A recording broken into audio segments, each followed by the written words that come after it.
नाज़रीन, हजारों इसराइली फौजियों में मुहलक तरीन बीमारी फैल गई है जिसकी वजह से वो आने वाले घंटों में हलाक हो जाएंगे। जी हाँ, ये सबसे बड़ी खबर सामने आई है। इसराइल ने बड़ी कोशिश की इसको छुपाने की, लेकिन अब ये खबर बिल्कुल पूरी दुनिया के मीडिया पर सामने आ चुकी है कि वो किस तरह से मूजी तरीन बीमारी का शिकार हो गए हैं और अगले आने वाले घंटों में उनकी किस तरह से हलाकतें हो जाएंगी। अब इसराइल फौजी कमी का शिकार हो गया है। अब उसको समझ नहीं आ रही कि ये जो हजारों फौजी हलाक हो रहे हैं और मजीद इस इन्फेक्शन का शिकार हो रहे हैं, अब इस चीज़ का सामना किस तरह से किया जाए।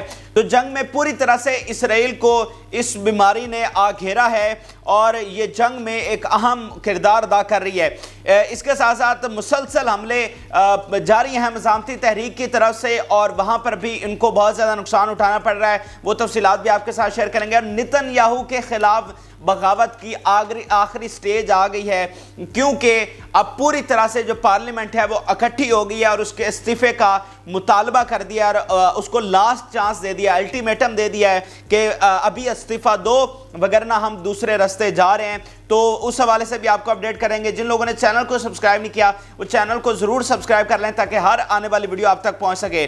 ताज़ा तरीन डेवलपमेंट्स हमारे पास आई हैं, एक एक करके आपके साथ शेयर करते हैं। सबसे बड़ी जो खबर है वो है बीमारी के हवाले से, जो मूजी तरीन बीमारी जिसने इसराइली फ़ौज को आ घेरा है और पूरा इसराइल अब इस पर परेशान है कि अब हमारा क्या होगा, हमारे फौजियों का क्या होगा।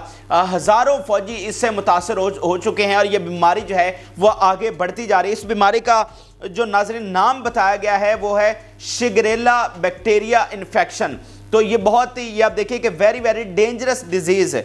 ये बिल्कुल एक जानलेवा डिजीज़ है और ये इन्फेक्शन है, यानी एक के बाद एक में बढ़ता चला जा रहा है और इसकी वजह से अभी तक हज़ारों फौजी मुतासर हो चुके हैं और मज़ीद में ये वायरस की तरह फैल रहा है। और जो फौजी मुतासर हुए हैं वो रिपोर्ट के मुताबिक, जो डॉक्टर्स के पैनल ने रिपोर्ट दी है उसके मुताबिक वो लड़ने के काबिल नहीं रहे। यानी ऐसा नहीं है कि वो मुतासर हैं और लड़ भी रहे हैं, वो जो जितने हज़ारों मुतासर हो गए हैं वो लड़ने के काबिल नहीं रहे। ये सबसे अहम बात है। और डॉक्टर्स के पैनल की इस रिपोर्ट ने बताया है कि अगर आने वाले चंद घंटों में उनका इलाज नहीं किया गया, उनको वापस नहीं लाया गया, तो वो सारे मर जाएंगे। तो आप सोचिए कि इन लोगों ने गजा में निहत्ते लोगों की इज्तिमाई कब्रें बनाने पर मजबूर किया, छोटे बच्चों और औरतों की इज्तिमाई कब्रें बनाने पर इन्होंने मजबूर किया और आज देखिए कि खुद इनकी इज्तिमाई कब्रें बनने पर वक्त आ गया। और ये कोई सिविलियंस नहीं बल्कि ये फौजी हैं और आप बाखूबी अंदाज़ा लगा सकते हैं कि ये बीमारी उन पर कहां से मुसल्लत और नाजिल हुई है। तो इस तरह इन हज़ारों फौजियों को वापस निकालने पर गौर किया जा रहा है, क्योंकि एक तो ये लड़ने के काबिल नहीं रहे, फिर दूसरा इनसे मज़ीद तेज़ी के साथ वहाँ पर वायरस फैल रहा है। लेकिन अहम बात यह है कि इनको निकालने से भी मसला हल नहीं होगा। ये वायरस जो है वो तो इन्फेक्शन जो है वो एक से एक में फैलता चला जा रहा है और रोज़ाना हंड्रेड्स ऑफ उनके फौजी जो हैं वो इससे मुतासर हो रहे हैं। तो इस बीमारी का वो किस तरह से हल निकाला जाए इस जंगी सूरत हाल में, उनको खुद समझ नहीं आ रही कि ये बीमारी उनके साथ करेगी क्या। तो मैं उनको ज़रूर बता देता हूँ कि हर जालिम के हिसाब का एक दिन आता है। बड़े बड़े फ़िरौन इस दुनिया में आए हैं, लेकिन हर एक, आप नमरूद की ही मिसाल उठा कर देख लें कि उसको किस तरह से मारा गया, सिर्फ एक मच्छर से।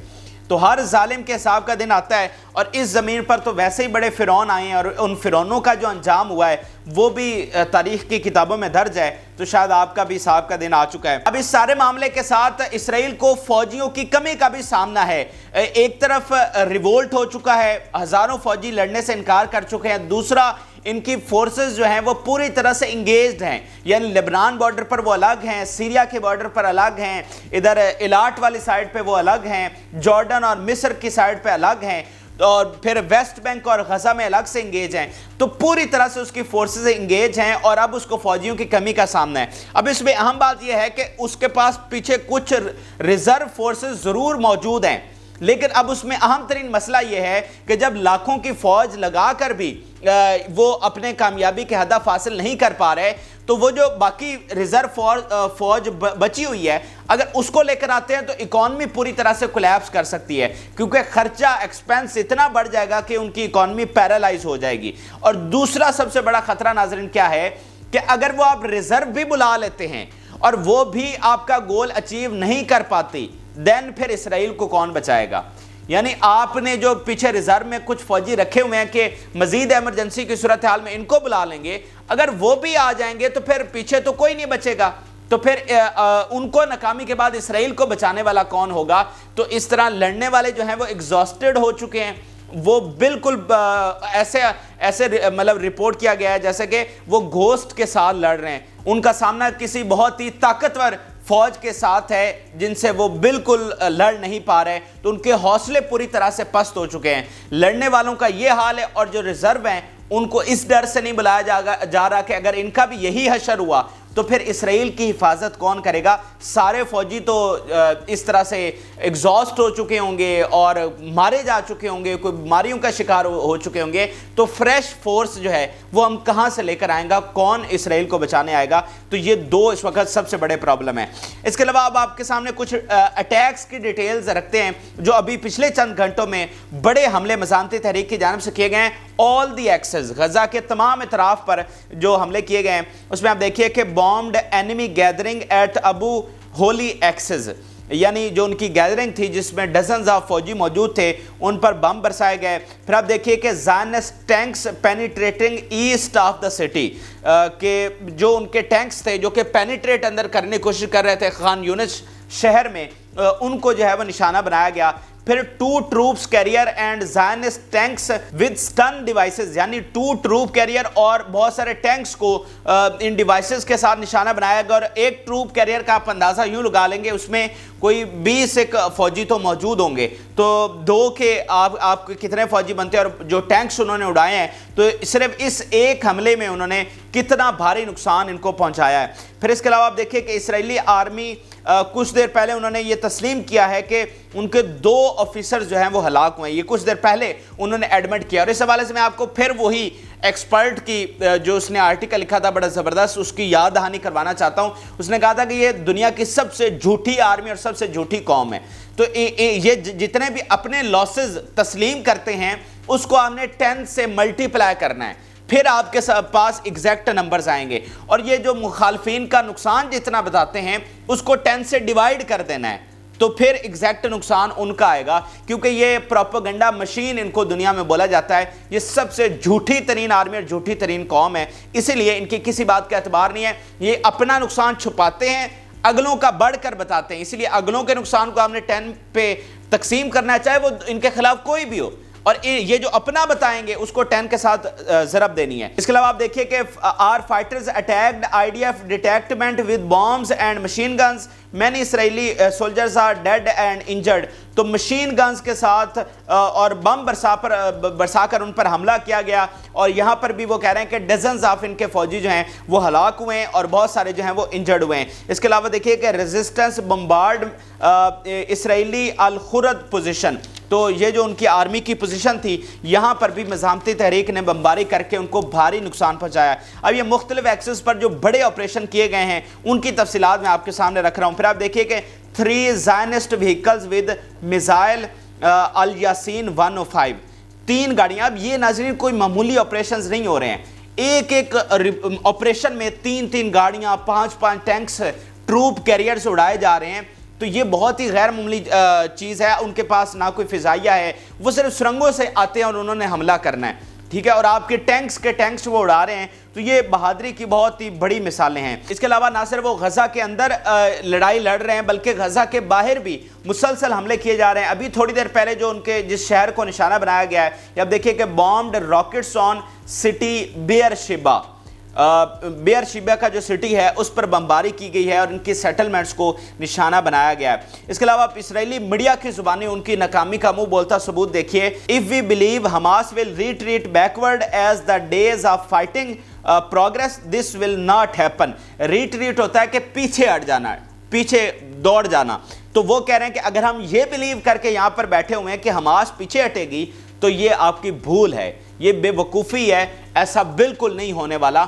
تو پوری طرح سے وہ اپنی ناکامی کو تسلیم کر رہے ہیں، کیونکہ ریٹریٹ जितनी भी रिपोर्ट्स आई हैं हमेशा इसराइली आर्मी ने किया है, वो विड्रॉ किए हैं, वो अपनी पोजीशन से पीछे हटे हैं और अभी तक जो उनका गोल है कि मेन सिटी तक पहुंचना है, ना ही वो गजा सिटी तक पहुंच सके और ना ही खान यूनिस सिटी तक पहुंच पा रहे हैं। सिर्फ बमबारी जो है वो किए जा रहे हैं और सिर्फ निहत्ते लोग उसमें शहीद हो रहे हैं। तो ये अहम तरीन हमले थे जो कि मैंने आपके सामने तफसील रखी और ऊपर बीमारियों और उनकी फौजी कमी किस तरह से शिकार हैं उसकी तफसील रखी। और इस सारी सूरत हाल में उनके जो वज़ीर-ए-आज़म है, उनकी जो हुकूमत है वो पूरी तरह से लड़खड़ा रही है, इसीलिए वो कोई सही फैसले भी नहीं कर पा रही क्योंकि उस पर प्रेशर इतना है। नेतन्याहू का एक एक मिनट बड़ी मुश्किल से गुजर रहा है क्योंकि उस पर इतना प्रेशर अब डेवलप हो चुका है कि उसका कंटिन्यू करना बहुत ही नामुमकिन के करीब हो गया। और अभी जो अगला स्टेज ऑफ उसके खिलाफ रिवोल्ट शुरू हुआ है, अब पॉलिटिशियंस बिल्कुल ओपनली उसके इस्तीफे की तरफ जा रहे हैं और इस्तीफा ना देने पर वो दूसरा रास्ता इख्तियार करे। अब ये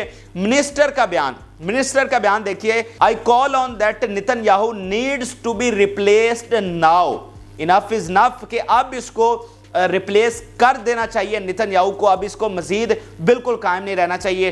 फिर अपोजिशन लीडर ने की जानिब से बहुत बड़ा इकदाम सामने आया है। अपोजिशन लीडर ने नेतन्याहू को कॉल की और उसे कहा कि यू शुड रिजाइन नाउ, तुम्हें फिल फॉर इस्तीफा देना होगा, अगर तुम इस्तीफा नहीं देते तो फिर हम दूसरे रास्ते जा रहे हैं। डेफिनेटली फिर वो बगावत के जरिए इसको निकालेंगे, लेकिन वो इसको आखिरी अल्टीमेटम दे रहे हैं कि इज्जत के साथ इस्तीफा देकर निकल जाओ। तो यहां तक हालात नेतन्याहू के खिलाफ आ चुके हैं, पब्लिक उसके खिलाफ है, लाखों लोगों ने उसके घर का घेराव किया, वहां पर धरना दिया, आपका जो कबीना है वो बगावत कर चुकी है, आपके डिफेंस मिनिस्टर किस तरह से उसके इख्तलाफात शिद्दत इख्तियार किए हुए हैं, अमरीकी मीडिया से उसके रेजिग्नेशन आ चुके हैं, इसराइल के फॉर्मर प्राइम मिनिस्टर और फॉरेन मिनिस्टर समेत बहुत सारे हाई ऑफिशियल जो हैं वो इसको इसराइल के लिए ख़तरा करार दे चुके हैं कि ये इसराइल के लिए सबसे बड़ा डेंजर है, नेतन्याहू इसको फौरी फारिग किया जाना चाहिए। तो ये भी इसराइल के लिए बिग ब्लो होगा। एक तरफ वो जंग हार रहे हैं और दूसरी तरफ जब उसकी हुकूमत गिरेगी तो डेफिनेटली इसराइल क्राइसिस का शिकार होगा, मजीद क्राइसिस का शिकार होगा। तो ये भी इनके लिए बड़ी नुकसान है। देखे ना, नेतन्याहू रहता है तो भी क्राइसिस है, जाता है तो उससे बड़ा क्राइसिस है। तो इस वक्त इसराइल पर ऐसा एक तरह से मैं कहता हूं ना कोई अजाब ही आया हुआ है कि वो हर तरह से ट्रैप हुआ है। इतनी कम्प्लेक्स पोजीशन में वो कभी भी नहीं फंसा जितना 75 सालों के बाद आज उसको ट्रैप किया गया है। आखिर में आपको साउथ अफ्रीका के हवाले से अपडेट कर देते हैं। नाज़रीन, साउथ अफ्रीका जिस तरह ह्यूमन राइट्स के साथ, जिस तरह फ़लस्तीन के साथ खड़ा है, इसकी भी कोई मिसाल नहीं मिलती। सबसे पहले साउथ अफ्रीका ने ICJ का मुतालबा किया कि नेतन्याहू को ICJ के सामने लाना चाहिए, इसके जंगी जराइम जो इसने किए हैं इस पर सज़ा देनी चाहिए और कैपिटल पनिशमेंट इसको होनी चाहिए। उन्होंने इसके सफ़ीर को निकाला, पूरी तरह से फ़लस्तीन के साथ खड़े रहे और अभी उन्होंने एक जो स्पेशल कॉन्फ्रेंस मुनक्कद हुई है उसमें उन्होंने सबसे बड़ा मुतालबा ये रखा है कि इसराइल और उसके जो इत्तेहादी हैं US और बाकी जो सपोर्टिंग कंट्रीज़ हैं इसराइल के, ये सारे जिम्मेदार हैं, फ़लस्तीन में जो कुछ हो रहा है ये सारे जिम्मेदार हैं और इन सब को सज़ा मिलनी चाहिए। तो साउथ अफ्रीका जिस बहादुरी के साथ खड़ा है, आप अपने ज़रा UAE और सऊदी अरब को देख लें कि वो उनके सदर को बुलाकर वेलकम कर रहे हैं, उनको तेल खुफिया तौर पर पहुंचा रहे हैं, ठीक है, जश्न मना रहे हैं। और ये देखिए कि साउथ अफ्रीका जैसा मुल्क आपके साथ किस तरह से खड़ा है। तो बाज़मीर दुनिया फ़लस्तीन के साथ खड़ी हो रही है, यही फ़लस्तीन की सबसे बड़ी जीत है। और इसीलिए मैं कहता हूँ कि अब जब भी ग्लोबल पंचायत बैठेगी, फैसला जो है वो फ़लस्तीन के हक़ में होना है, क्योंकि आलमी महाज पर हम पूरी तरह से जीत चुके हैं। अगर हम फ़ौजी महाज पर जीत भी जाते और आलमी महाज पर ना जीतते तो ये हमारी फतह नहीं होना थी, लेकिन जो हम आलमी महाज पर जीते हैं सबसे बड़ी हमारी ये वाली फतह है। तो ये अहम तरीन हक़ाइक़ थे जो कि आपके सामने रखे। आप अपनी राय ज़रूर आगाह करें। जिन लोगों ने चैनल को सब्सक्राइब नहीं किया वो चैनल को ज़रूर सब्सक्राइब कर लें। इजाज़त, अल्लाह हाफ़िज़।